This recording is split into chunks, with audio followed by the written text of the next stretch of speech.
Greg, like it or not, the impact of the Major League Baseball season by the trade deadline and sort of the reshuffling of the deck.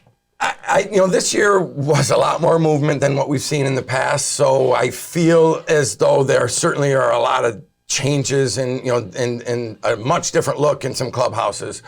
I like it. I think that in baseball, there's always movement. I think that, when you solidify teams, it just makes the race more exciting. To me, I think baseball's in a great place. I think that the playoff race and the wild card race is exciting.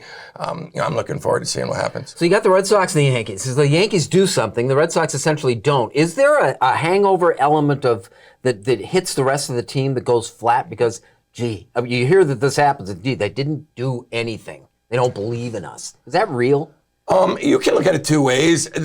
I don't know if it's always that they don't believe in us, because if the message is delivered right, it's, look, we believe in you more. We're not going to make any changes because we think we have a championship ball club already. So why do we need to make any changes?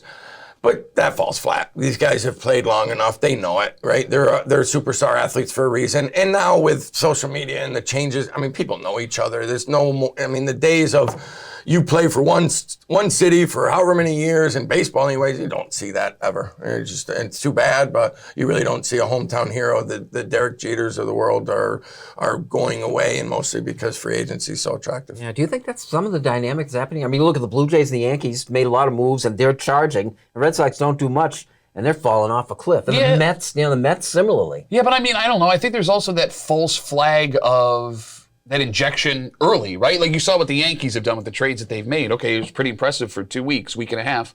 Let's talk in 3 weeks from now when the pennant race really starts to heat up, right? Like, all right, if it's legitimate, great move. But how many times have we seen these teams make moves at the deadline? They look great for 2 or 3 weeks, then all of a sudden, all the teams in their division figure it out and they fall on their face. It didn't help that Rizzo wound up with a COVID unvaccinated player. Yeah, I'm just saying.